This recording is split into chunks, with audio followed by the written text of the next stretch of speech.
Hello, ladies and gentlemen. So now we're gonna deal with this money type problem. Okay.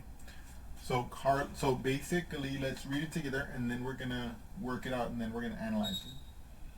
So Carla invests $500 at 3.75% compounded annually, and $500 at 4% simple interest.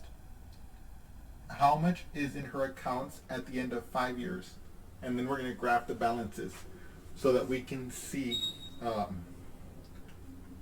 which manner is better. Should Carla really be splitting her investments this way? Should she just go with simple interest? Should she go with compounded annually? Well, right now we're about to find out.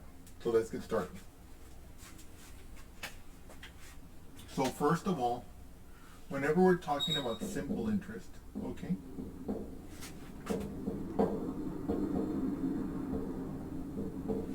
we're using the following. Give me 1 second here.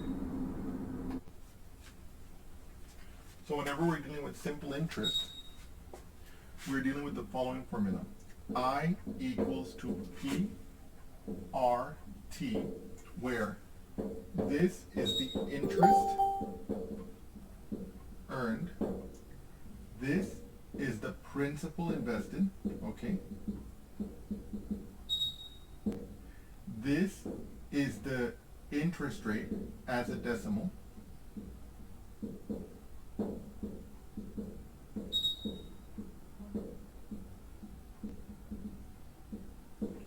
And the T is our time in years, okay? Okay, hang on, please. Okay. So for example, let's say we were going to talk about a simple interest of 7%, right? 7%, we would write that percentage as a decimal as 0.07, okay? Let's say an 11% simple interest rate. We would rewrite that percentage as a decimal as 0.11. Okay, essentially, you would move the decimal place twice to the left. Okay? Okay. The time. In this case, we're going to be calculating the balance in terms of years. So it's going to be 1 year, 2 years, 3 years. But in different kind of simple interest problems, let's say they might tell you so-and-so deposited $500 at a simple interest rate of 4% for 3 months, right? So the T in there, 3 months is not a year. So we know that a year has 12 months. So if they deposited it for 3 months, that means it'll be 3/12 of a year, 1/4 of a year. So that's how we would get the time. And finally, the principal is how much you invested, and the interest is how much you're going to earn.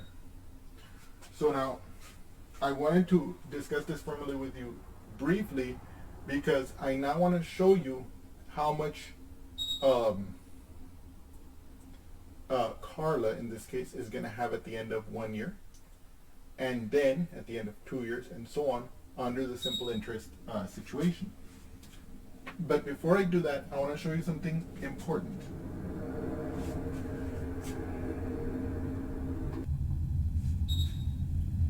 So basically, let's think about it for a moment. Let's think about how much Carla will have at the end of 1 year using a simple interest. So we want to figure out how much Carla has made at the end of 1 year, okay? So I could use this formula to do that, but before I do that, I want to step back a little bit, and I want to show you something that will be very useful to us, okay? Okay. So here, if you know this is the interest, the simple interest, if you are depositing a principal of P at an interest rate of R with a time T in years, then you know that the interest earned in 1 year will be P times R times 1. But what is anything times 1? Just that thing you're multiplying by 1. So in this case, P times R, right? So the simple interest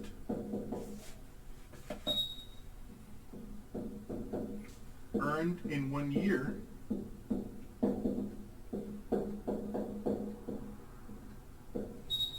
is PR.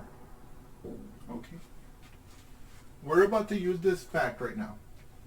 So now we remember that I asked this question on the basis of the fact that I wanted to figure out how much Karla earned or how much Karla had at the end of 1 year. So at the end of 1 year, which for reasons that will become apparent soon, I'm going to label as A of 1, okay? That's going to equal whatever she originally invested, the P, plus the interest she earned in 1 year, plus PR. Okay? Let me erase this here briefly. Right? So we already figured out that this is the amount of interest she earned in 1 year, based on the simple interest formula. This simple interest, she had to add to the principal. That's how much she will have at the end of the first year. Right? Now I want you guys to remember the distributive law. The distributive law says that A times B plus C is equal to AB plus AC. And so if you compare this right-hand side to this right-hand side, you can see that the P in this expression here is in the same condition as the A in this expression here. And so I can factor it out and rewrite the expression like this. I will have B times 1 plus R. Okay? Okay? P times 1 plus R. Okay. Okay. Okay. Now,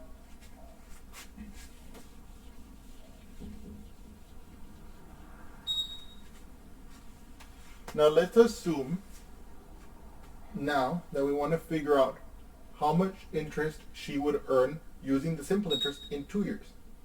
Well, the P is the same, the R is the same, but what's different? The T. The T would be 2. So the simple interest earned in a 2-year period would be P times R times 2. Okay? So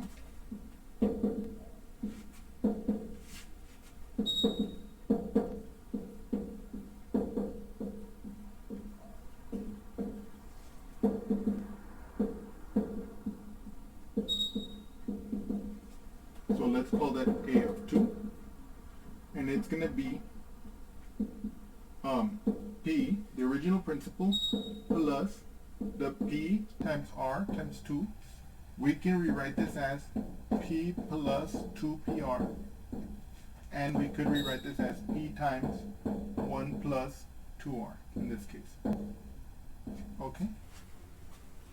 And in general, you can see the pattern that the accumulated, for simple interest, the accumulated amount after T years is going to be the principal plus the PRT, or what is the same thing, P times 1 plus RT. Let's write it as RT. It'll look nicer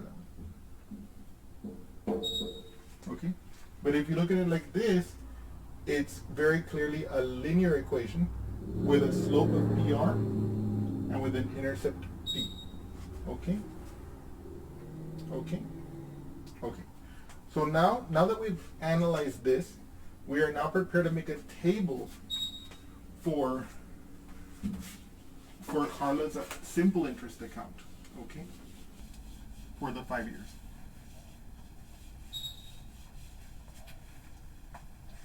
Okay. So let me make this table like this. So this is going to be my years. At time equals 0, right? This is going to be the balance. Well, yeah. It's going to be 500. At the end of 1 year, what is it going to be?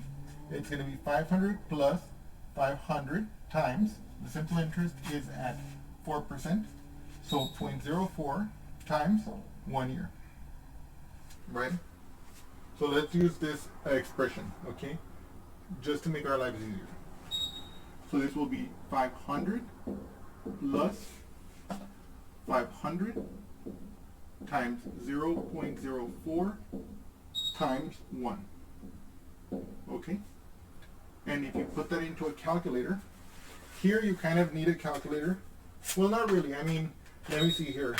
If you did 100 and 0.04, that would be 4 times 5 would be 20. So this would give you 520. Okay? But you can double check it, and I encourage you to double check it, okay? Yeah. So that's at the end of 1 year. At the end of 2 years, we have 500 plus 500 times 0.04 times 2, which is going to be, if you calculate this properly, you're going to see that this is going to give you 540. Double check on your calculator. Then, after 3 years, you're going to get 500 plus 500 times 0.04 times 3, right? Notice how I'm using this formula. It's the P plus the P times the rate expressed as a percentage, as a decimal, times the number of years. Okay, here it would be 560, and you can already see that for 4, it's going to be 500 plus 500 times 0.04 times 4, which is going to be 580.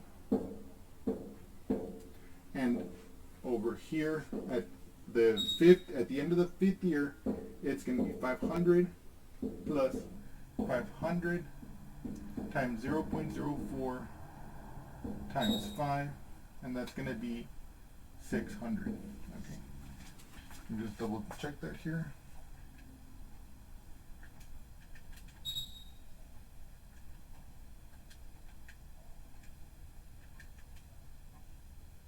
Yes.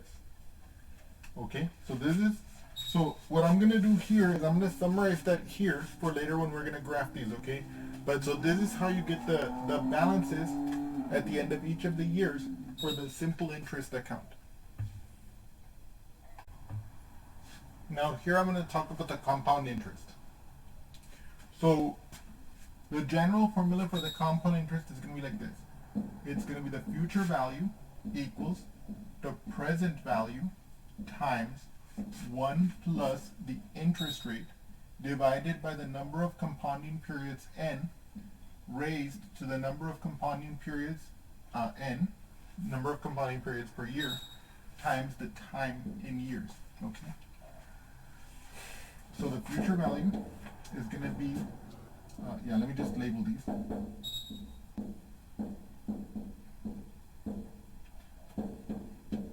The present value is the same thing as your principal.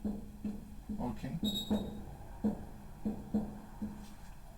Your R is your interest rate. And again, that's expressed as a decimal.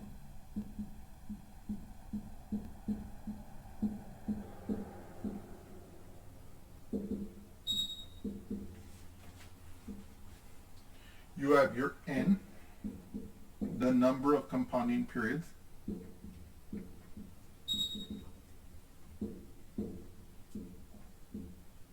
Okay, so for example, when they say compounded annually, so that's 1, okay, that's n equals 1. Let me write that out like this. If it's semi-annually,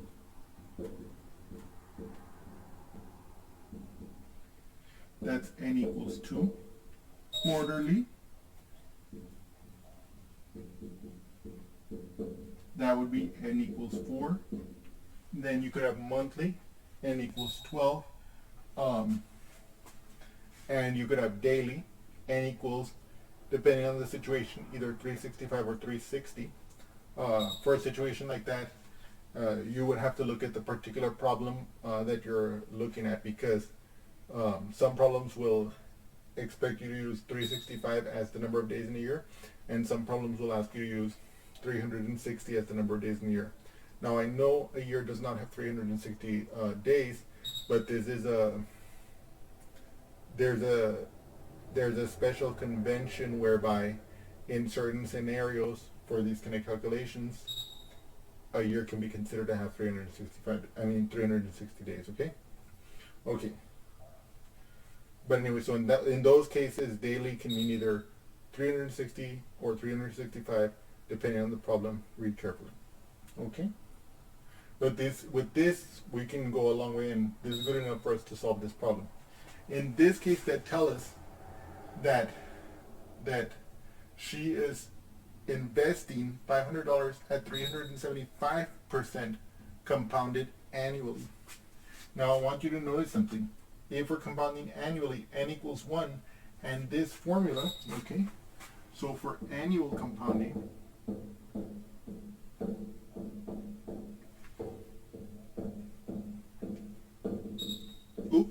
so for annual compounding, this formula can be written in a much neater way as future value equals to the present value times 1 plus r raised to the t. Because you can see that if n is 1, r divided by 1 is just r, and 1 times t is just t. Okay? But this is the general compounded interest formula. But right now we're going to use this formula to fill out our table. Okay? So let's make our table here for our compound interest. So what I'm going to do here is, this is my years. So we have year 0, that's 500. Okay? What happens at the end of year 1? It'll be 500 times 1 plus, remember, we want to change this to decimal form, so we're going to move the decimal place twice. It'll be 0.0375, in this case raised to the first power. Okay? And when you put that in the calculator, so for these problems, it really helps to have a calculator. So it'll be 500 times, open parentheses, 1.0375, close parentheses, equals. Okay, so here it'll be 518.75. Now at the end of 2 years, you're going to have 500 times 1 plus 0.0375 squared. Okay? Notice the t is in the exponent. Okay? So if we do that, we're going to get 538.20. The digit after the 0 is 3, so we're not going to round up. Then, at the end of year 3, we're going to have 500 times 1 plus 0.0375 cubed. Okay.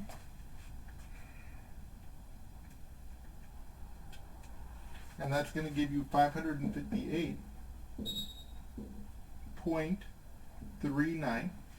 If you put this in your calculator, you get 58.3857. So since the 38 is followed by a 5, we round up to 39.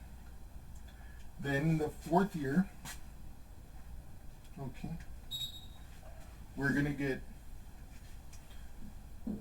500 times 1 plus 0.0375 to the 4th power, which is going to be 579.33.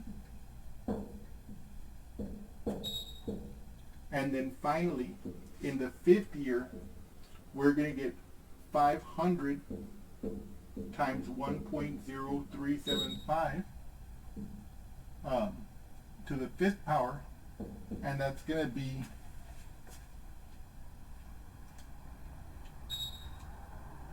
$601.05.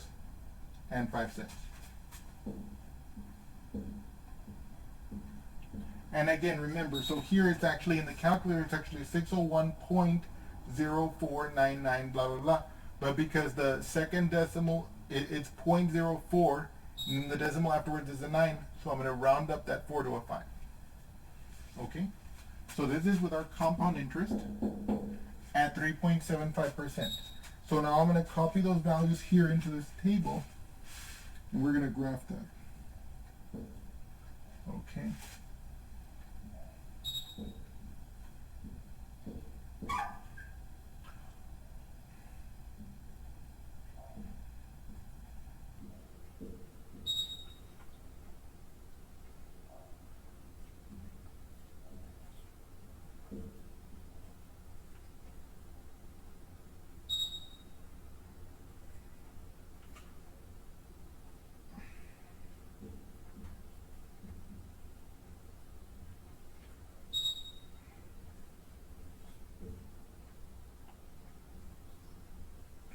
Now, one of the things I want you to observe here in this problem, we haven't yet done the graph yet, but what I want you to observe is that at the very last point, at the end of 5 years, even though the so-called nominal interest rate, 3.75%, is less than that of the simple interest rate of 4%, because of the compounding, this compound interest led to greater interest being accumulated at the end of 5 years. Okay? So now let's graph this together.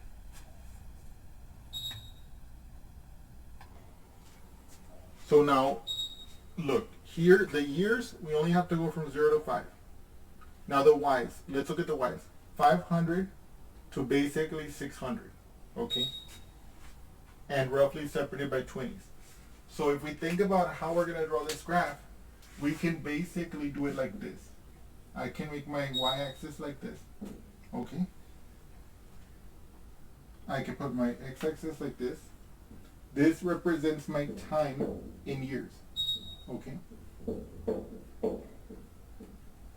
And this represents the amount of money that Karla has in her accounts. Okay. So now watch this. At the end of 1 year, 2 years, 3 years, 4 years, 5 years. Okay. Now, let's say 100, 200, 300, 400, 500, and let's say that this is 600 up here. So that's 20, 40, 60, 80. Oh my God, I'm so proud of myself there, okay? So let's first do the simple interest rate. So the simple interest rate will be at 0, 500. So right there.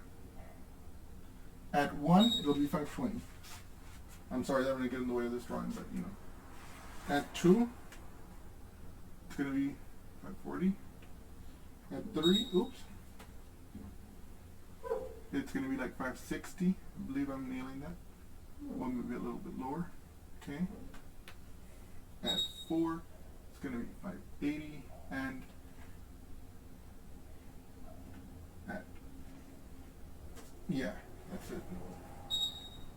Now, obviously, this doesn't go exactly right, but you can tell for the simple interest, it should be all on a straight line, right? And so here I actually should have, well, we're just going to do it like this. If you had like Excel or something like that, you could graph it very nicely like that. It should be a straight line. That's our simple interest curve, okay? This is the simple interest.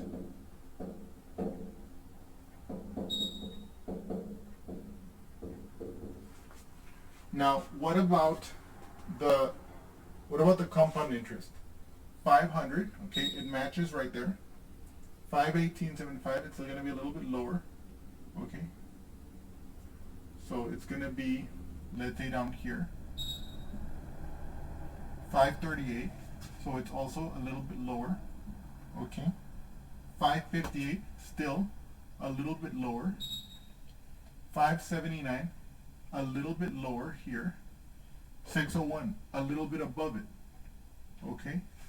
And so then if you draw that, you're going to see that it's going to look like this, okay? It's going to eventually, the compound interest is going to eventually overtake the simple interest. The simple interest is a straight line. The compound interest is a exponential.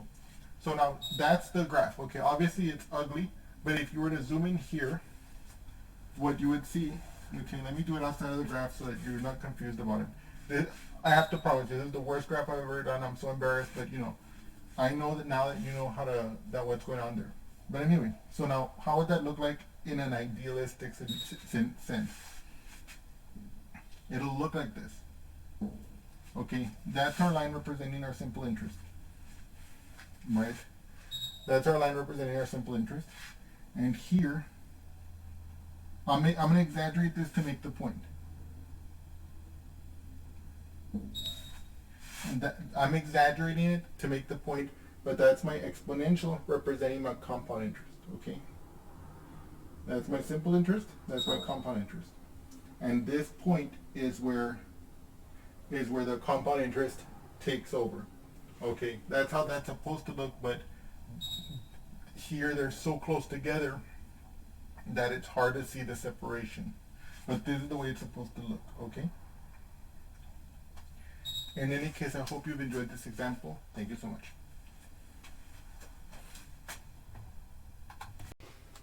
You're still there? You're watching this video? Well, I hope you enjoyed it. In any case, if you did enjoy it, well, I encourage you to like it. Put that big thumbs up there. And don't hesitate and don't forget to subscribe to my channel. And anyway, and also add a comment if you want me to cover some particular topic. I can't make any promises. There's a huge list of topics I already want to cover, but time permitting, I may address that topic. And in any case, I hope you've enjoyed this video, and thank you again.